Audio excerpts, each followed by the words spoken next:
for joining me for the Plant Yourself podcast. I'm your host, Howie Jacobson.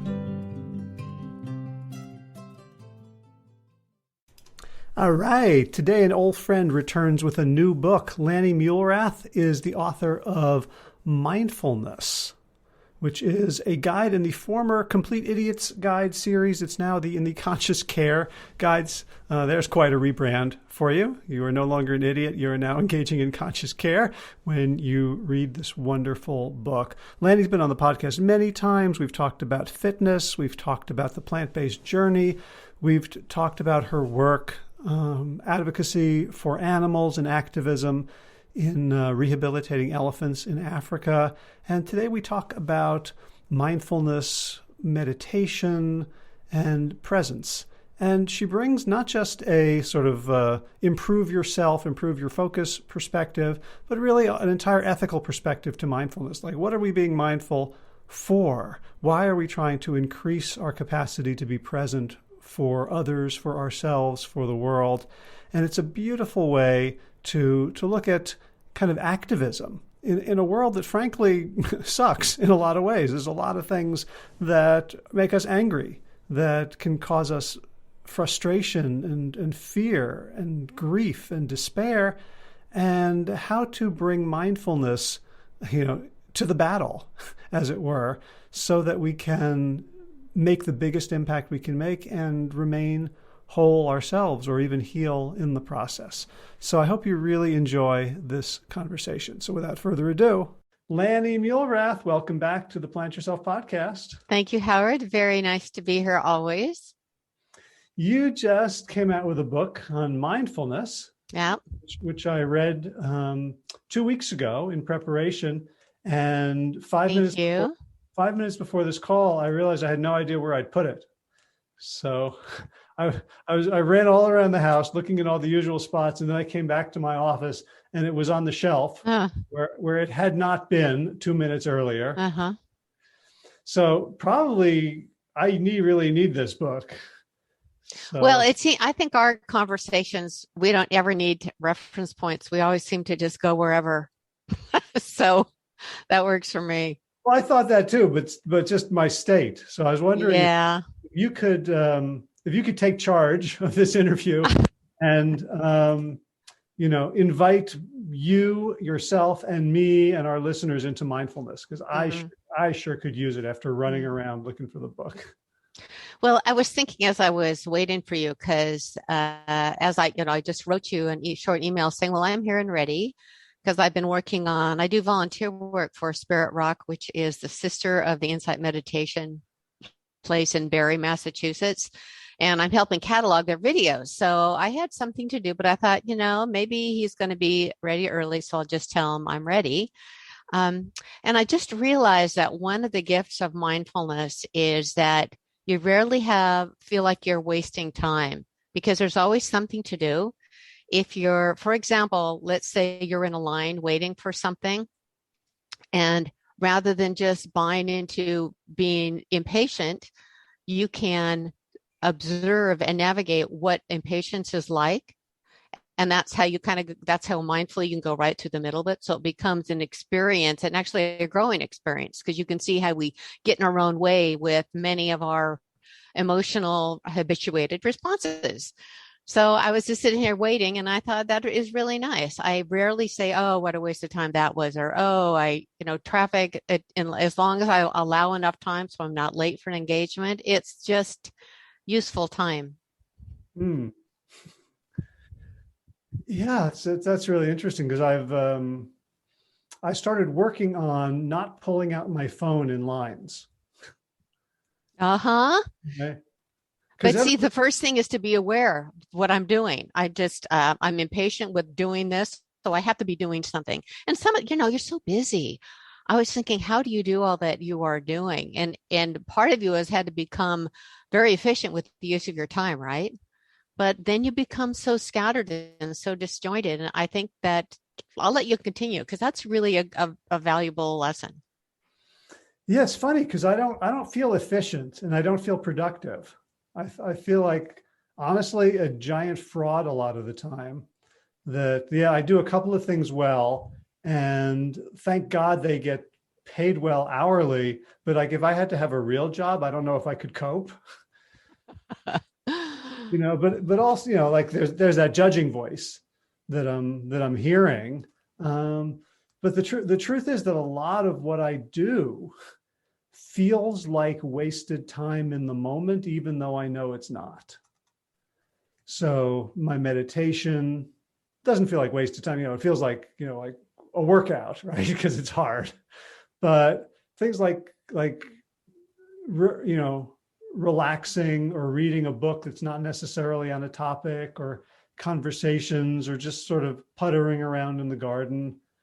Like, it's clear to me that when I don't do those things, the quality of my work suffers. It becomes very brittle and whiny and demanding, as opposed to, I think when I'm at my best, I'm generous.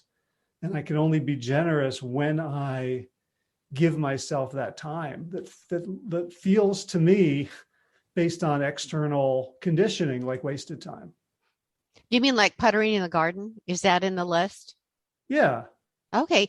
And that is another thing that has really come to my attention even more in these last few months while we moved to this new property in Sonoma, on the flanks of Sonoma Mountain. And actually, we have 1.5 acres here, but it's really 5,000 because our back gate opens to this huge park, Annandale Park. So we're really immersed in nature here.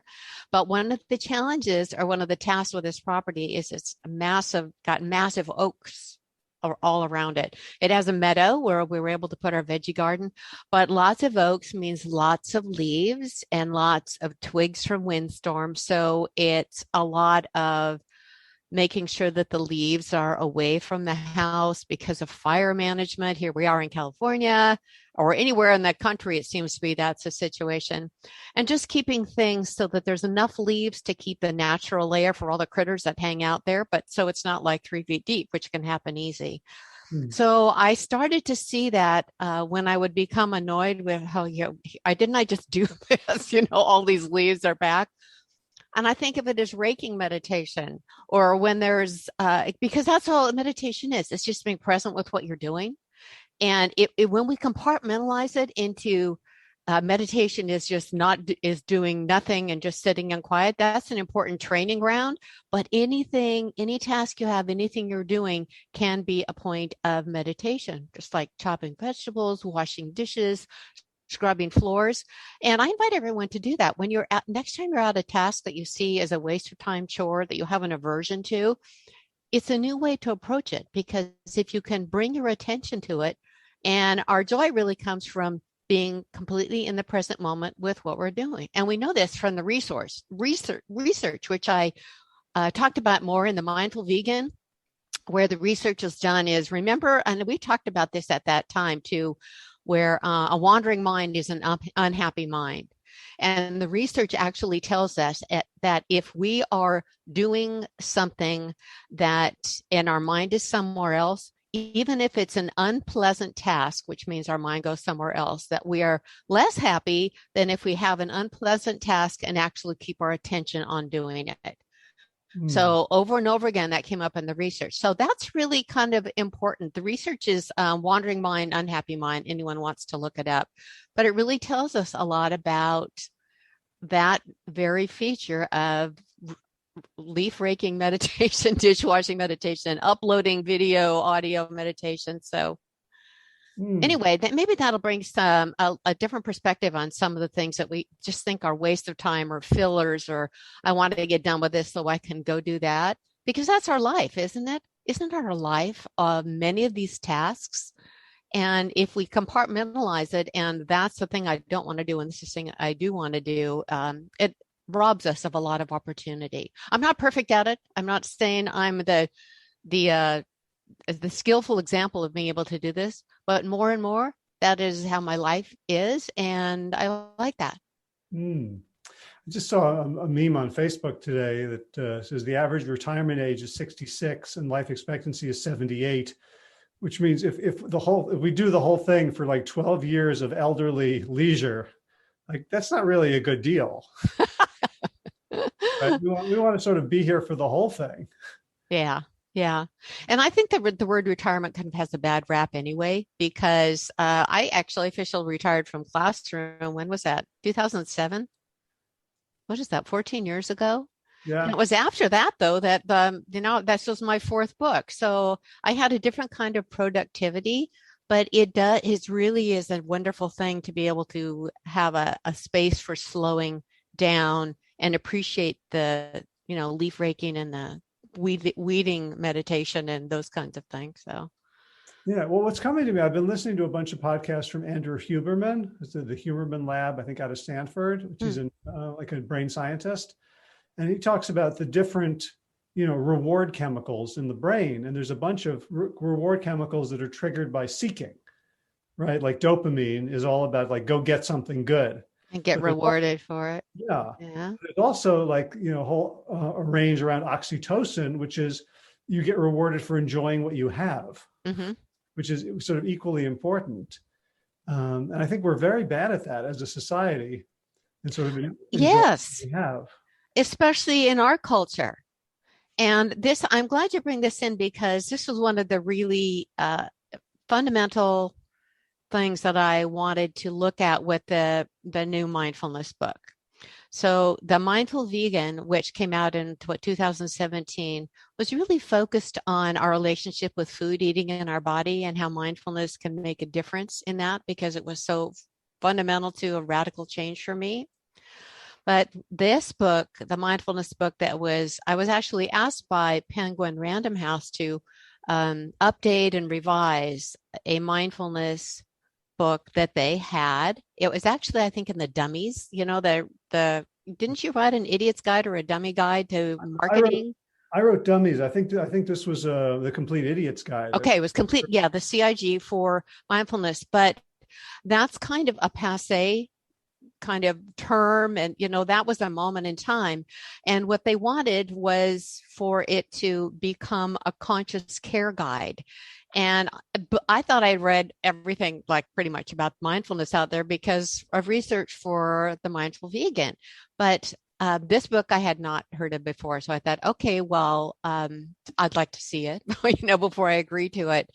So they sent me a copy and what I really love it. And what I really wanted to focus on with it, which is why I was so pleased with it, is the original was written by a Zen Buddhist monk. Hmm. And even though she is a layperson, she's married, has children, she came from this perspective that I really want to elevate. And that is that some mindfulness needs to be based in a ethical and considerate kind of living to be connected to its origins. So much of what we have in our culture today is this kind of, I call it McMindfulness. Hmm. Like I'll meditate so I can get a better job. I'll meditate so I can have better sex. I can meditate so my body can be better. Just like what you were just talking about. It's like acquisition mentality to acquire something because that's what's embedded in our culture. We improve, we get better, we acquire. It's really, really solidly set. So when I saw the material that she had, and I made many other changes, I changed the syntax. We work in shorter phrases now, not longer sentence. But I wanted to elevate the idea of the ethical background to mindfulness practice. So to clarify what that means, in the early days of this mindfulness practice, which now has it's gone to stress reduction, it's gone to all these really useful purposes. But originally, for the monks that were trained in mindfulness practice, they actually needed to learn and demonstrate mindful living in terms of this is where the Eightfold Path comes in, like wise speech, wise concentration, wise livelihood, or right livelihood. For example, there were certain kinds of livelihood that were not conducive to becoming a monk, and that would be anything that that really ripped off people, other people, obviously, working in a slaughterhouse, killing things, taking anything like that that was blatantly harmful it was not something you would have as your. And the reason for this is because having this basic fundamental I want to use the word morality, but ethical. I really like the word ethics because we kind of connect with what that means. If you didn't follow or cultivate wise speech and wise action and wise livelihood, they were disturbing to your meditations. For example, monks would take on the commitment to not take that which is not freely given. We might call that don't steal. But listen to that. Not to take that which is not freely given. So that could be shoplifting, taking something, or it could be taking someone's time that is not freely given. And that's a new way to be sensitive to our other human beings, isn't it? Not only their physical resources, but also their emotional and their time resources. So not to take that which is freely given. But it also applies to just stealing stuff. When I think back to, I remember when I was in 7th grade, I remember this still so vividly, as I stole a lipstick in a drugstore. Not that I couldn't afford it, but I don't know. And I just felt so terrible. And I still feel terrible when I remember that moment. And I don't remember if I took it back or what happened to it. But that kind of experience disrupts what we are seeking to realize in our life with being peaceful and calm and sitting in your meditation when things are agitating you, when you feel guilty about something, when you've had an episode with anger, any of these strong emotions that tend to take us away from calm and center, it affects those things. So that's why the monks were clearly advised about how to live ethically so that their meditations and their service could be better. Right. I didn't hear anything you said after meditation will give me better sex. Okay, well, that's the lesson for today, huh? Okay. No, I'm kidding. It's such a beautiful approach, but it's also a really high standard. The more mindful you are, the more you become aware of the harm you're doing. Right? Because if I'm just living a regular consumer life and I, raise up the flag on the 4th and, it's very easy. I don't hurt anybody. I go to work at the company and I do my thing and I'm nice to people. But the more mindful we become, the more we see larger patterns. There are companies we shouldn't be working for, right? Yeah. There are products that should not exist. Yeah. Right? The thing is that whether you're aware of it or not, everyone's in pain. And I think that when you become aware of the not always fully in pain all the time, but we all experience a degree of misery and suffering, whether it's getting stuck in the traffic or having a fight with a loved one or losing a job or getting in our own way with sabotage within any of our health habits that we're trying to do. Those are all very painful experiences, and that's part of human suffering. So when you don't become aware of how you might be doing that or how you could actually shift that into another way of being, then you're still in difficulty and in suffering. So it's not like if you aren't aware of it, that you're not going to have negative consequences from it. Right. Well, in our family, the metaphor was we used to go on vacation with my mother, who as she got older, she was always a feisty person. She had a lot of trauma from being a child of the Holocaust, and she would take many bags with her, and then she'd walk through the airport, really focused on her destination, and she would knock into people left and right. Huh. And so, my But she had all these bags. She had these around her. bags, and she Yeah, she wasn't noticing the impact she was like. She was focused on where she was going, not sure. the destination. And so, I remember my niece wrote a piece saying, like, we never know whether to go ahead of her and like warn people, or go behind her and apologize to And people. clean up the mess. But that's like all of us. Like, we're all going through life just That's a good allegory. Banging into people with our bags. That's good. right. And so, like, one of the resistances to mindfulness for me is like, I don't want to be aware of that. Like, there's a transition period where you're becoming more and more aware of how you're embedded in these webs of harm. Mm. What do you do with that?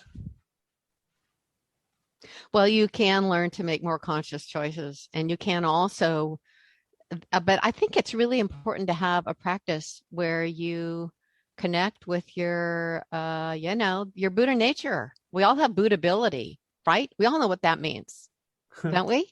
Like, I have one of my favorite teachers, Jill Satterberg, and I've been to several mindfulness retreats with her, and she does somatic work, work on the body. And she says, my family hates it when I'm a Buddhist, but they love it when I'm a Buddha. So it's like, isn't that instantly understandable? So Yeah, that's beautiful. I also love the fact that you said, that the original author of this work is also, married with children, because, in a sense, that's where mindfulness gets hard.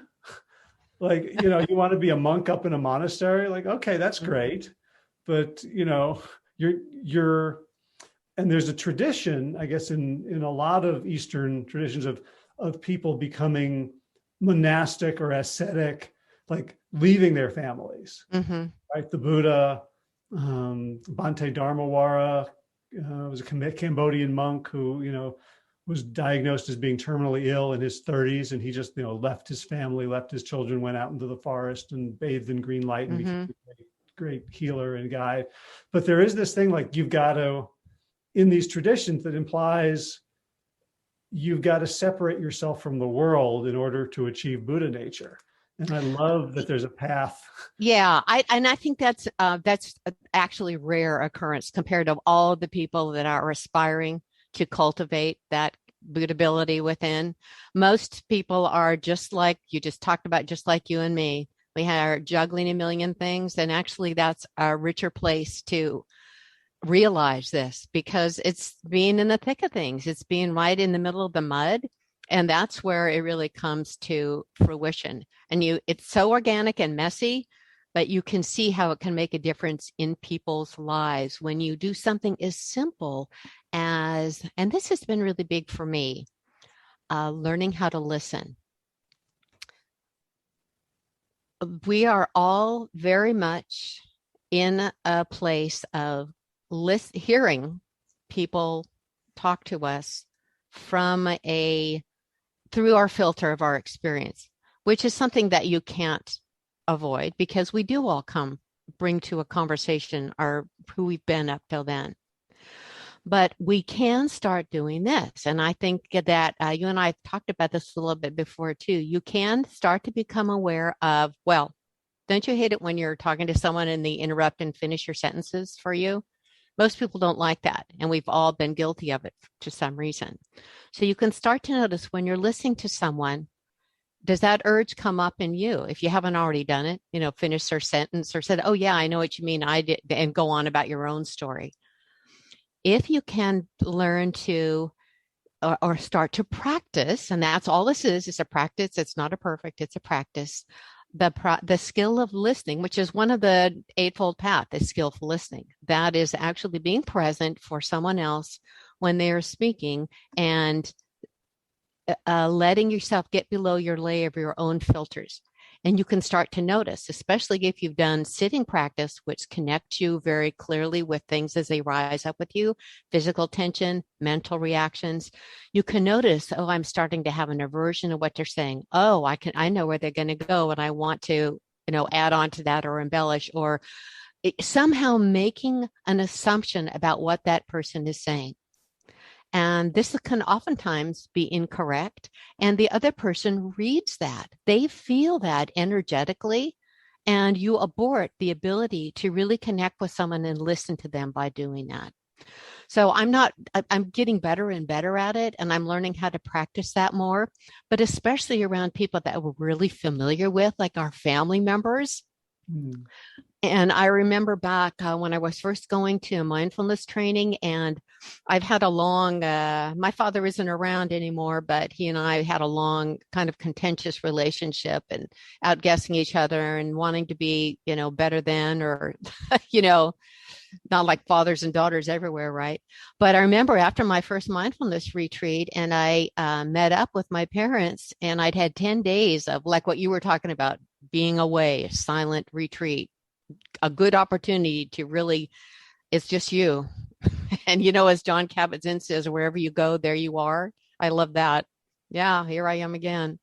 But I made a very conscious decision to just be present with my father as if he were someone I didn't know, as a stranger. How would I, if I sat down at a meal and I didn't know this person, how would I listen? Very differently than all the assumptions we make as a family member, because we've got them nailed, right? We know who they are. We know what they're doing. So that can be very helpful. It can change personal relationships with family members, those you might be most contentious with, people at work. It doesn't mean you agree with what they say. It doesn't mean you doormat yourself. It simply means that you give them an opportunity to be who they are, and you'll be surprised how that opens up this space so that they're not feeling your resistance, and you won't feel theirs so much. And I've seen it just work wonders. That's been my experience as a coach. Oh, yeah. Is Listening. That's all you're doing. Yeah, go ahead. one of the things that gets in my way as a coach is knowing the answer. And of course, I always know the answer, right? The minute they give me their problem, like the answer pops into my head, like, oh, you should do this, or have you tried that? Or I know where they're going, and I'm always wrong, right? Really? Yeah. So, I mean, after years and years, I realized that my Good. knowing, my assumptions are always going to lead to dead ends. And so I catch myself like, oh yeah, there's the knowledge that can sit there. It's not hurting anybody. And now I got to find out what the truth is, because the fantasy playing out in my head is not the truth. So I find like being a coach is this constant practice of humility, which forces listening. Because all of a sudden there's by not indulging my fantasies about what's actually going on, I create a void. And the only cure for that is connection. Yeah. Wow. And I bet you early on, I think back to my early years of coaching and how much I did that, because we're supposed to have the answers because we've been through this before. But every human being is different, has a different experience. So I call that your story. Like when someone is talking to you and your story and stories come up from your own experience and from other people's that you've coached whose stories you've experienced. And it's really a good practice in mindfulness, Howard. I congratulate you on being aware of that, because that's huge, to be aware of it and watch what you're doing, and then learn how to listen better so you can actually be present for that person. But you know what? And that translates to our lives just with ourselves, because how many times have maybe we're struggling with something, maybe it's something about work or personality or diet or exercise or anything. And we tend to get caught in a story about it, or a story about someone who's wronged us. And we just carry the story and loop it, rather than letting yourself drop below the story, which is what happens when you're doing formal mindfulness meditation. And just to help people understand who this might be new to, when you take those few minutes of time every day, if possible, to practice getting some degree of mastery over your habits of thinking, which is what mindfulness practice is. It's just practicing getting some degree of mastery over it. And you have to be aware of what's going on first. And that's what happens in the early stages. But when you're sitting in formal practice and you're just quietly breathing and noticing what is coming up and returning your attention to the point of focus, which is your breath or whatever kind of meditation you're doing, it's our stories that come up over and over again. And especially if you're in a very difficult day or moment or point in your life, it's very easy to run with the stories and start to rationalize and solve and figure out and blame or self-blame. And those are all our stories. So if you're doing formal practice and you just notice those stories and then let them go by, and I'll come back to that later, and just come back to being present with the moment, that starts to transfer to your active life when you're not doing formal meditation, so that our stories don't get in the way of all our communications, such as coaching or, talking with a loved one or a family member, or just anything we're encountering in our daily life. Right. So my sense of mindlessness, or whatever the opposite of mindfulness is it's a sort of hypervigilance around, worrying about the past so I can predict the future. So I'm wondering, I've done a lot of work in the last couple of years on trauma. And like one of the things for people who have trauma, whether capital T or small t trauma, is when it's unresolved, your own body feels like a war zone. And so being present in it feels unsafe. And so like daydreaming or these stories that are very predictable, as Stephen Hayes, the founder of ACT, calls it our longing for coherence. Like the story provides something to us. How do you help people, or do you recommend for people who are, have unhealed trauma, which I would say is to some extent all of us? How do we start feeling safe in our own heads? So that you mean, so if you're doing quiet meditation and something arises that you don't feel that you can actually do that? Yeah, I guess as a start. Okay. What happens is it becomes a place of practice. And if you find that traumas emerge, and I'm not a trained therapist, so I'm not in a position to tell or counsel someone on what they should do in terms of therapy, which, by the way, is a great adjunct. And many therapists are using mindfulness training because together they allow awareness, but they also give you certain skills that therapists can do. So if you find that things start to come up that are just too difficult and traumatic, you can actually not feel pressured to have to go there today, just to try to work with the things that are more manageable for you. Another thing that's very helpful is to do some kind of movement. And there is walking meditation where you're doing returning your attention to the moment while you're walking. But any kind of neurophysical exercise, which is one of the 5 categories of required exercise by the American College of Sports Medicine. There's cardio, there's weight training or resistance training, there's flexibility training. All those includes neuromotor. And those are the kind of skills like yoga and Tai Chi and Feldenkrais and Pilates that really require connection of brain to body, can be very helpful for people who find it too difficult to be still with whatever's coming up, because movement can help change energy and morph it in another way. So that's kind of a potpourri answer. Hopefully that was helpful. Mm-hmm. Yeah. So I love the idea of the body being involved. I've started doing kettlebell training. You'd think that kettlebells are either, it's depending on how heavy and how fast you're going, it's either they're tough. They're tough. Cardio or resistance. I find it's very neuromuscular. Yeah.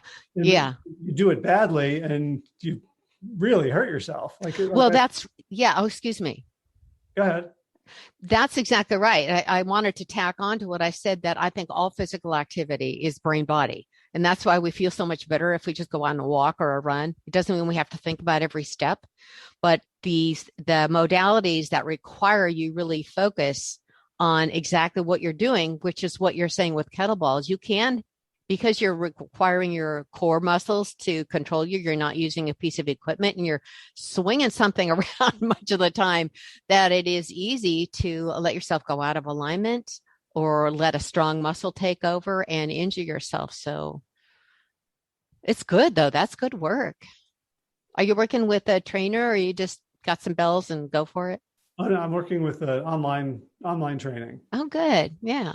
It feels really good, but it's still a little scary. I would like a person, giving me 360 feedback and Yeah. Is it in a group or is it one-on-one? yeah, it's a small group. Yeah, it might be, maybe you could do that somewhere along the line as all this pandemic stuff shakes down, is to actually just meet with a coach for a session or two and probably get some really good tips and information. They can give you feedback on your ergonomics, the wise use of your positioning for what you're doing. Feels good to be strong, though. Physical strength is an important thing to maintain. And we don't have to go all out and be superhuman, but it's a helper in life. Yeah, I'm also doing with this online training. It's a kind of yoga. I'm not sure what the analogs are, but we're holding a position for 45 seconds and then resting for 15 seconds. 45 seconds takes hours. Oh gosh. Right. So, yeah. so many things going on for me mentally. How many seconds has it been? When is this over? And then all the different points. So, straight legs, shoulders away from ears, so I can kind of like go back through it. Because I also did a course on chi running, which is sort of like Tai Chi applied to running. Yeah. And like, I go for long runs, but I'd like to listen to something to take my mind off it because it's so boring. And chi running was like, all right, you're constantly cycling through. Okay, is my chest in the right position? Are my, very mindful. Very mindful. And it was like, oh, I don't want to. I want to, put my mind on a really long leash, let it go listen to an exciting book and let my body get exercise. And I find it very challenging to do a 2-hour run without distraction. Well, we're kind of conditioned to seek that. Take your mind off what you're doing. So it'll pass. This is kind of connects to what we were saying earlier, so that it's over and you can get to something more important. And I still think, Howard, that we all need zone out time. I still think we all need a Netflix movie or a whatever. I don't think that's a bad thing. Sometimes you just need that kind of space. Like, okay, I need to take the edge off with this movie or this whatever, or let my mind space out. But the difference is that you're aware of that. All right, I'm just kind of giving up any kind of mastery right now. I'm just going to relax and let my mind go. And there's that awareness that is just so helpful to skillful living. Yeah, I guess, even the word mastery still implies a kind of dualism inside us. Like there's something inside me I have to master, right? I assume there's people who watch Netflix in a very spiritual way that doesn't look, it's not like, they're burning incense. Oh, really? Chanting, but just, like I remember I can't remember if we've talked about this. The last time we talked about mindfulness is that I went on not a meditation retreat, but a sort of spiritual retreat. And we were asked a couple of days to have silent lunch to really just process what we were going through. And I remember sitting down for this lunch and like, oh, I'm so mindful and I'm going to like chew mindfully. And what I really was incredibly cringily self-aware of like, look at me lifting my fork to my mouth now, instead of actually sort of being, right? There's a way in which I think we're going for something very natural, right? As opposed to something very contrived. But that was training ground. Maybe that's a step you had to go through to be able to be more at ease with being in touch with your hunger and your fullness and the deliciousness of the food and how nice it is really to just eat instead of doing a million other things at the same time. That's kind of like that raisin activity. Have you ever done that one? where it happens often at mindfulness trainings where you get a raisin and you put it in your mouth and you roll it around, you feel what it's like, and you taste, and it's like, oh God, just let me eat the raisin already. So, I never have taught that because I always just had an aversion to that. But I understand it because it's exactly what you're saying about pick up the fork and put it in your mouth. And you start to become aware, though, how automated we are. The thing that came to me, if I could share my experience with mindful eating, that, like I said earlier, that it was the big game changer for me in terms of my relationship with food, eating, and my body. And I went on that 10-day training, the silent meditation retreat. I was like 95 or sometime in the last century. But I remember I sat down. So of course, meals were in silence because the whole thing was in silence. And I sat down it was about the third or fourth day. This is after no communications. You don't read, you don't write, you don't talk, you don't interact. It's just you. And I sat down to my plate of food, and it was like I got punched in the stomach. I felt like I became so aware of how much tension I had around eating because of my long, colorful diet history of micromanaging what I ate, controlling, counting, one diet after another. Those all start to accumulate this wall of tension around the simple experience of eating. And I'm going to cry now when I think about it. I just thought, oh, that's so sad that is your experience. And I really wanted to change that. I said, I don't want that to be my experience around eating. Because you see, it had been for so long, but I wasn't aware of it because eating was always embedded with all this other, like we're talking about. So things come up when you start to pay attention. They aren't always fun and enlightenment, but they get you under some important layers.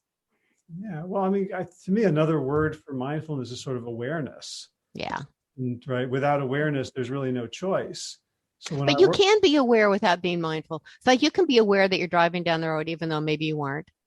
You kind of be subconsciously aware that you're aware that you in a car. That doesn't mean you're paying attention to your hands on the wheel, your turn. Go ahead, continue. well, yeah, because I was thinking in terms of awareness at the level at which I can make change. Right. Yeah. So that's to me, that's a deeper level because we don't, our habits don't want us to be aware at that level because it's very right. If I suddenly if I'm suddenly mindful and tying my shoes mindfully, I don't know how to tie my shoes. Yeah. Right. Well, there is certain efficiency that we need to build up. We don't want to have to think about every step of driving along the way for certain. Drive yourself nuts. We want to be mindless for a lot of things Yeah. so that we have attentional reserves for what we need. Sure. Good thing. Go human brain, Right, yeah.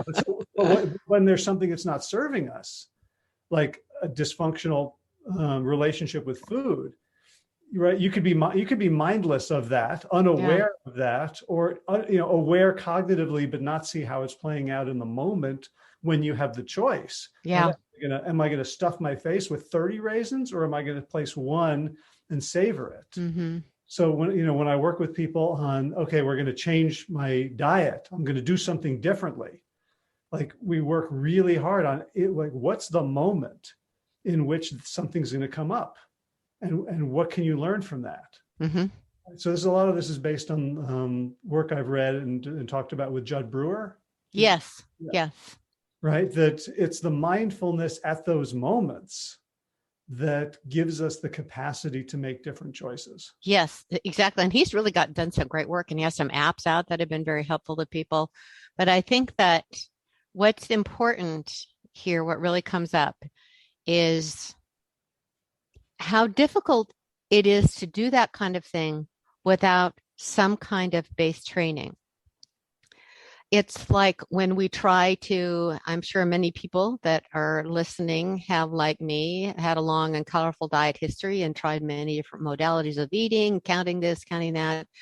And it can be, how do you break that cycle of having to have that kind of control that doesn't lead to a happy experience with food and eating? That's what was kind of got down to baseline for me. So when you have some formal practice time with mindfulness practice, you can then actually, and I'm speaking from personal experience, become aware when you're making a meal, when you're going to sit down and eat a meal, you can feel those stories, not just a storyline, but that tension arising, or that urge to control arising, or that judgment about good food versus bad food.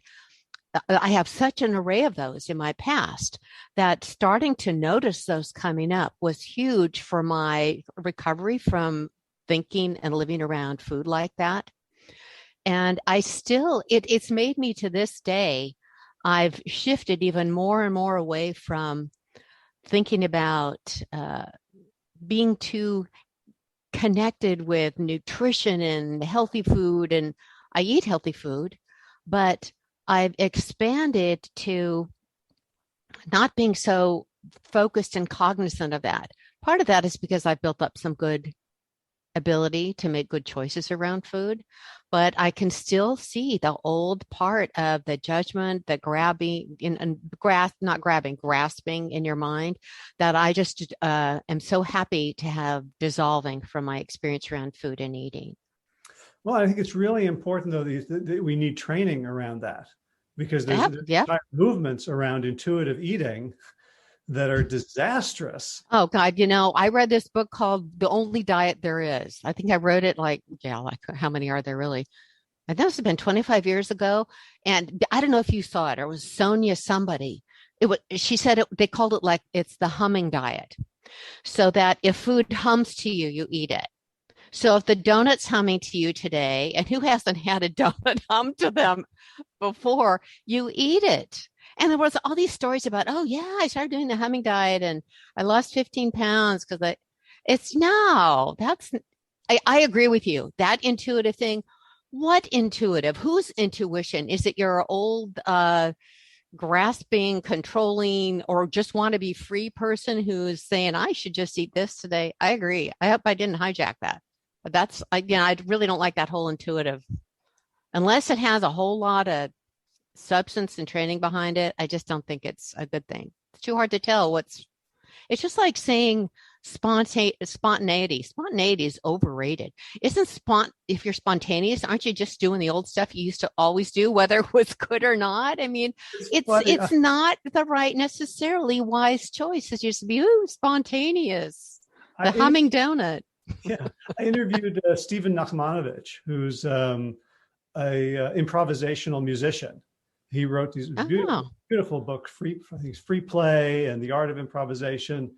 And he was talking, and he was friends with like John Cage, and he was talking about people like, John Cage or Jackson Pollock, who, in painting wanted to remove the influence of the artist. They wanted pure art. So they just did sort of random things, right? With Jackson, it was just, there was no intentionality. I'd just throw the paint at the thing. John Cage would sometimes compose by like throwing dice.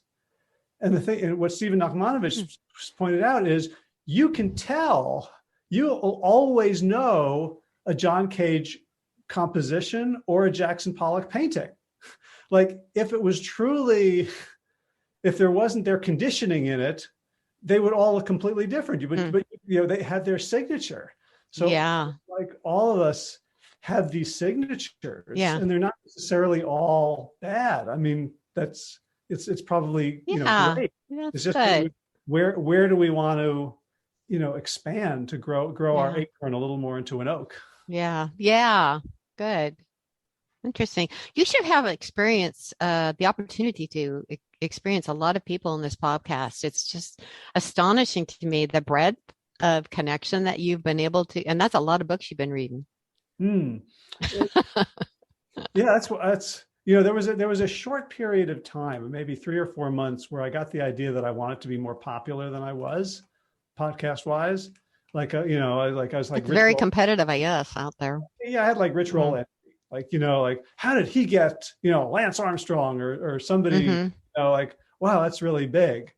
And and so well, how do I do that? So I started being very strategic, and I started like accepting requests from guests, like they're going to help me grow my podcast. Like they're well known, or, So people would tune in. Yeah. Yeah. Okay. And that's Yeah. fine as far as it goes. I mean, there's definitely like famous people I want to talk to, but I discovered that the people that I was talking to for the purpose of growing my podcast, like I wasn't that interested. I wasn't learning that much. I wasn't having great conversations. I wasn't making connections. Why do you think that was? I think it's because I was doing it for the wrong reasons. Well, did they maybe have like talking points that because they've done it so much that it felt canned in a way?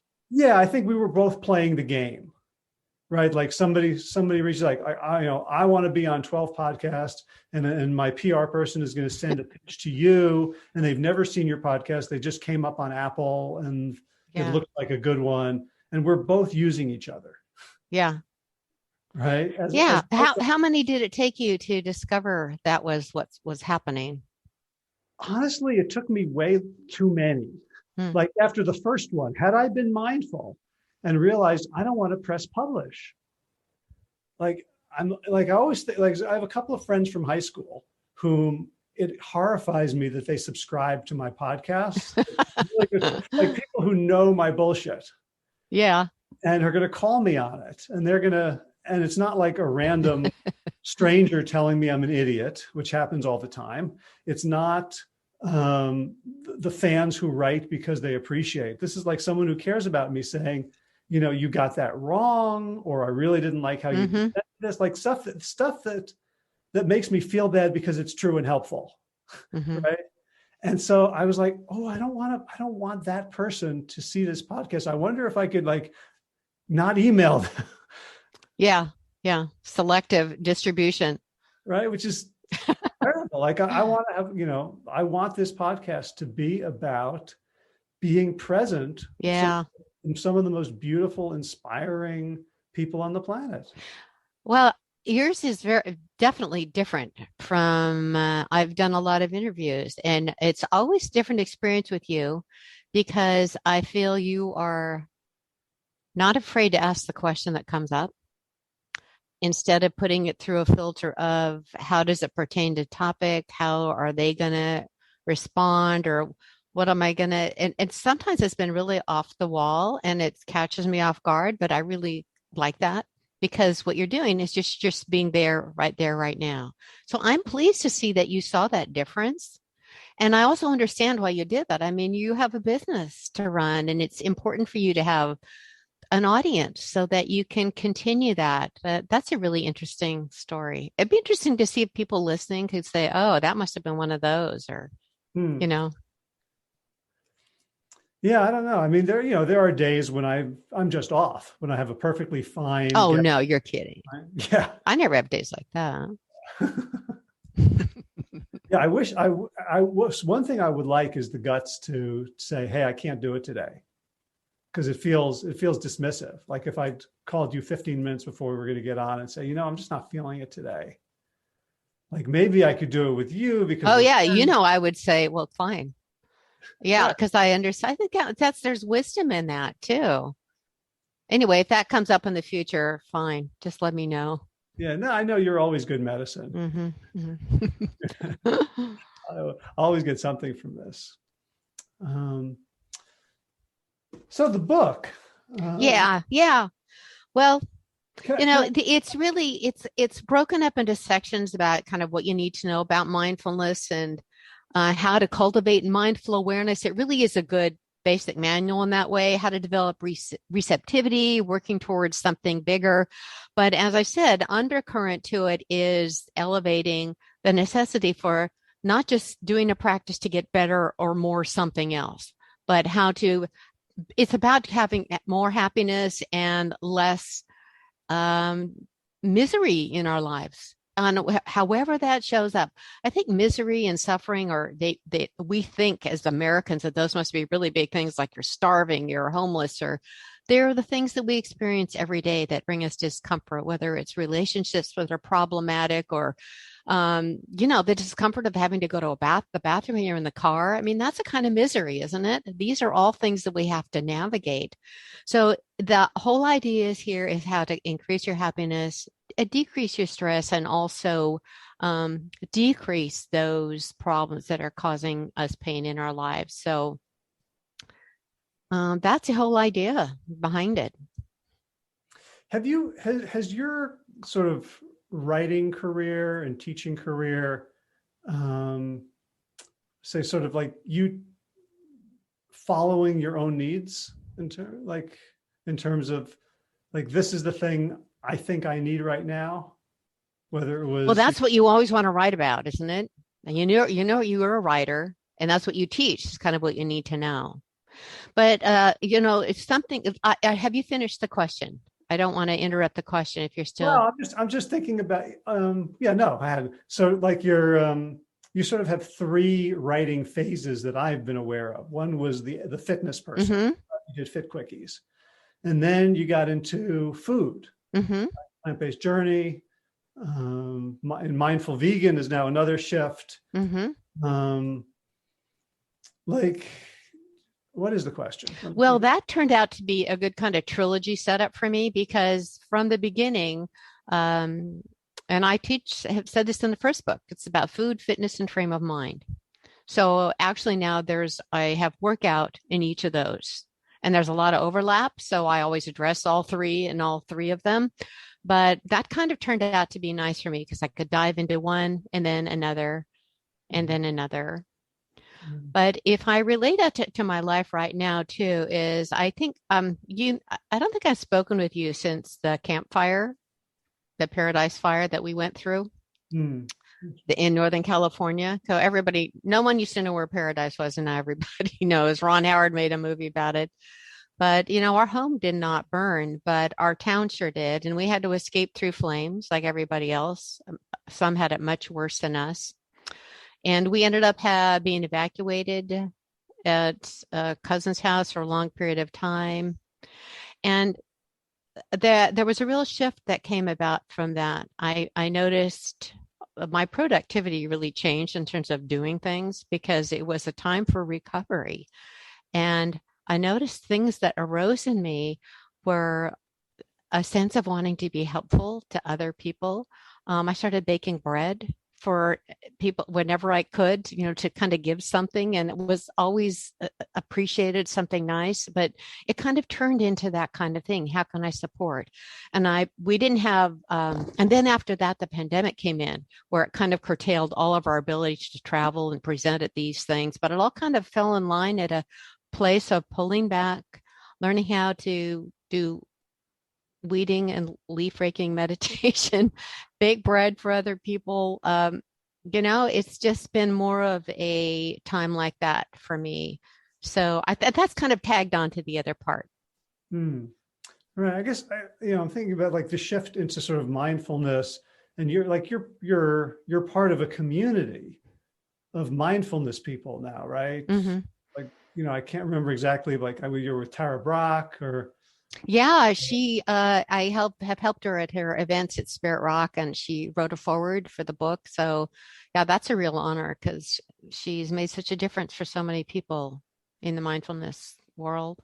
Yeah, so it's almost like a shift of valence or identity a little bit. Mm-hmm. So when you're hanging out with fitness people, or when you're hanging out with all of us vegans at veg fests and things, I guess it feels like it's becoming more global, or I like that. Yeah, that's interesting. Like bigger. Like, we're both, it's okay to say, I guess, we're both getting older. Right? Yeah, I just turned 69, I think. Is that where I am? How old would you be if you didn't know how old you were, right? Yeah, I guess. But I'm wondering also if there's like a wisdom of letting go that comes with getting older. Well, it is hard to say because I don't have a control group, right? Someone who had my experience or who didn't. But I think that's really true. And I'm fortunate to be in a place now, having been a teacher for so long, that I have some resources for living that it allows me to have some choices, and to do the travel that we're doing for wildlife around the world. That's a big passion for my husband and I. So we've missed that the last year and a half, but hopefully that'll pick up again soon. All right. The last question I want to ask you. Sure. So wildlife activism in Africa, which is facing all sorts of pressures, from development to poaching to, corrupt governments. Paradise Fire, escape, basically a climate refugee, Yeah, uh, yeah. vegan for many years, working to end animal cruelty. Like, how does mindfulness help you, like, not be angry? Oh gosh, At, it's hard. No, I'm still very angry about it. But and mindfulness doesn't mean that you're not angry. It just means that you become more skilled at learning how to use that in productive ways. It's not an emotion that we're supposed to eschew or not have, but how can you navigate it in a way that doesn't destroy you and that's going to be of some help? And that's where activism comes in. If we can give our resources to helping the orphan elephants and at the reintegration units, we give financial resources, we give our physical help. That's a way to be productive with that sense, that anger. I remember when I was teaching sixth grade, and one of the focuses of the curriculum was environmental education. And my husband Greg and I would take every November, we would go to Mexico and work with the sea turtles, monitoring the nest, tagging the turtles and everything. And I was able to bring that experience back into the classroom with pictures of our experience and artifacts and all of that. And I actually hated doing that unit because I was so in pain and angry about what was happening to the sea turtles that I just dreaded November was, sea turtle. And yet it was the opportunity to teach to. And by the way, connected so much with students. I had students who became vegetarian on their own after being associated. I never told anyone to do that, but they saw what I did and they learned about the animals.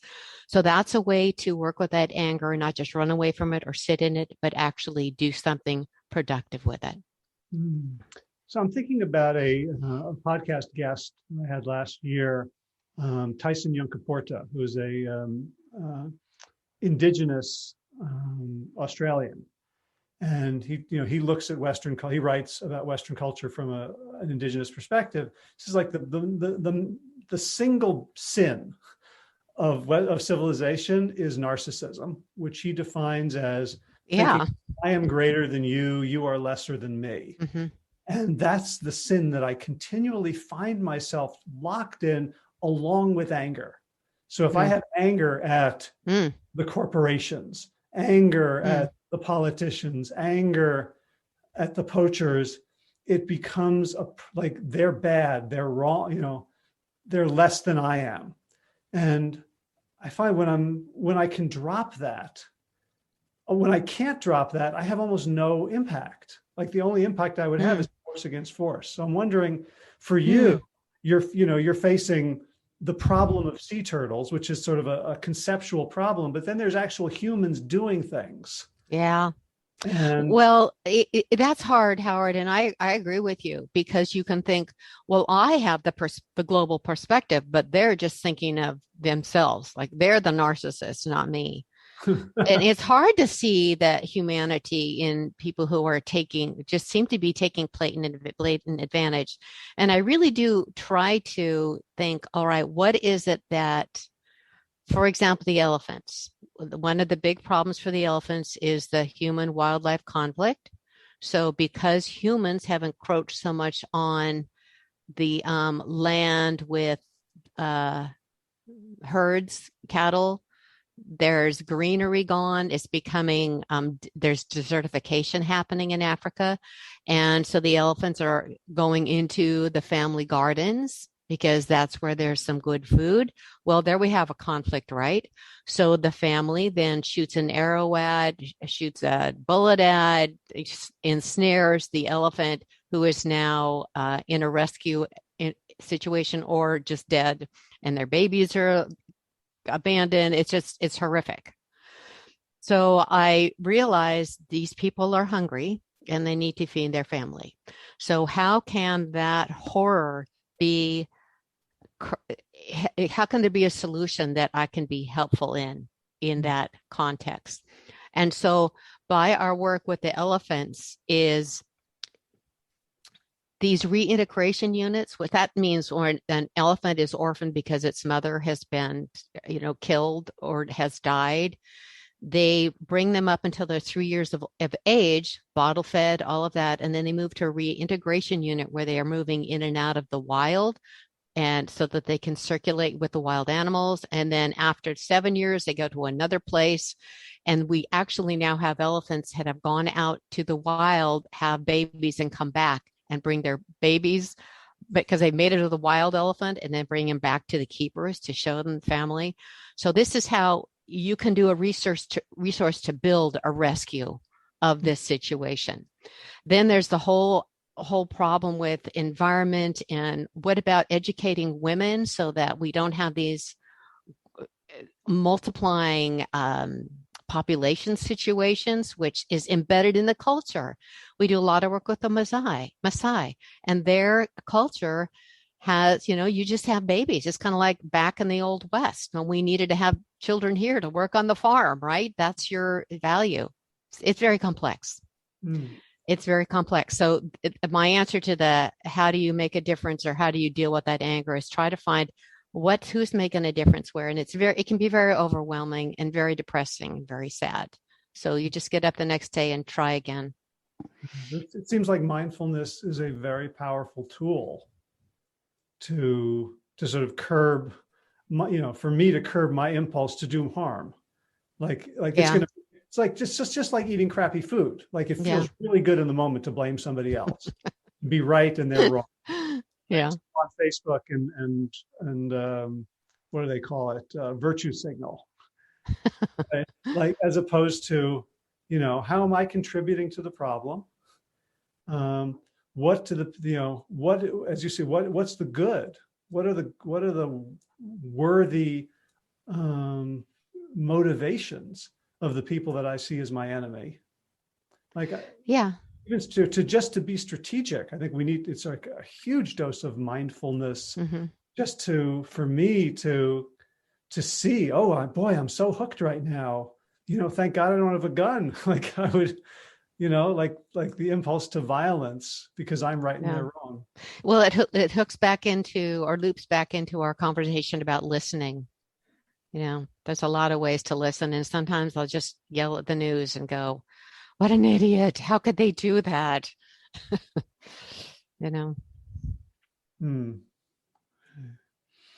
Anything else you want to share about the book or mindfulness or your journey before we close for this? No, I think that this, as always, a conversation with you, there's a meander that happens that underscores the point. So I think we've had an opportunity to go to several real life situations, which I always find most relatable, instead of someone just telling me theories and that kind of thing, is if you can bring in a story where something has made a difference for you or for someone else, it can be very instructive. And I know that's what your listeners go for too. So thank you. Oh, well, thank you so much. It's always food for the soul. Connect with you. Hopefully someday we can do it again in person. Yeah. And the book is Mindfulness by Lani Muelrath and Domio Sater-Burke. Is that? Yeah. Properly? And it's in the Conscious Care Guides. You no longer have to be an idiot to read it. So awesome book. The chapters, making friends with afflictive emotions. That's good. Relationship ethics. This is it's a wonderful resource. I'm glad I found it. Thank you. Yeah, I'm glad it was presented to me to do some work on. So real pleasure. So thank you again for everything you do, for all the guidance and the conversations we've had over the years. Yes, and same to you. Thanks, Howard. Well, let's hear it for more mindfulness in our lives and in our world. Go get that book, Mindfulness by Lani Muelrath. You will not regret it. So what's going on? Garden news, just spent an hour this morning mowing all the areas where we're not growing plants, all the sort of meadow areas that have become way overgrown. Blueberries are doing great, and I got 3 blackberries yesterday, which isn't much, but it's something. And the other thing is the basil is really coming in strong, way more than we can use. So if you're in the area and you like pesto, hit me up, hj@plantyourself.com. We got an eggplant, and we had visitors, guests this weekend, and the garden was really so beautifully supportive of the work we were doing. It was a kind of a spiritual retreat, and the garden was one of the stars of the show. So thank you, Gaia, Mama Pachamama, Gaia, Mother Earth, the circle of life that supports this garden, that supports all of us. We appreciate it. In movement news, going to Denver this weekend for the Grand Masters Ultimate National Championships for Ultimate Frisbee. Did a long run on Saturday in a scrimmage, and then yesterday went out and ran for about an hour at lunchtime, and I'm going out for another 2 hours this evening just to keep my legs in shape, keep everything oiled and moving. And I've kind of been neglecting the strength work, honestly, and I have not done nearly as much of the base yoga from Monkey Bar Gym as I probably need to. So I'm saying it right here. It's now 11 o'clock. At noon, I'm going to do a good 30 minutes of base just to give my body the kind of realignment that it needs in order to function properly. All right, time for thanks. Thanks to Will Ridenauer for allowing me to use his beautiful song, Sabali Dawn, The Dance of Peace. You can find more of Will's music at his website, willridenauer.com. And of course, thanks to all of you Plant Yourself podcast patrons.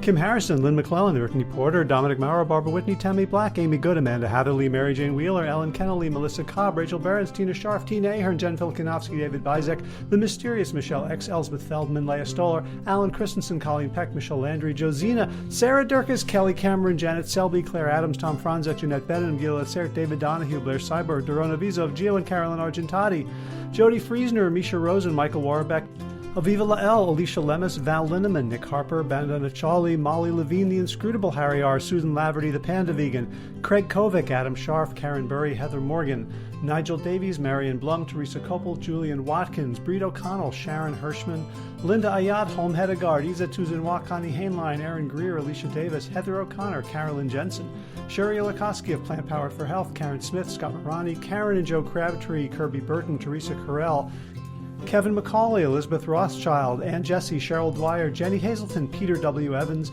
Dennis Bird, Darby Kelly, Lori Fanny, Linnea Lundquist, Emily Iconelli, Levy Wallach, Rosamund McAtee, Dan Picorni, Stephen Leenan, Patty DiMartino, Mike and Donna Kartz, Deanne Bishop, Bilberry Elf, Marjorie Lewis, Tricia Adams, Nancy Sheldon, Lindsay Bayshore, Gunmarie Hagan, Tracy Gullidge, Laura Heaton, Meg from Mama Says, Stacey Stokes, Ben Savage, Michael Kay, David Hughes, Connie Rogers, Claire England, Sally Robertson, Param Ganchi, Amy Daly, Brian Tourville, Mark Jeffrey Johnson, Josie Dempsey, Karen Schmidt, Pamela Hayden, Emily Perryman, Allison Corbett, Richard Stone, Lauren Vaught of Edible Musings, Erin Hasty, Sean Owen, Sagar Naik, Erica Piedra, Danielle Roberts, Michael Lushton, Sarah Johnson, Catherine Floyd, for your generous support of the podcast. That's it for now. As always, be well, my friends.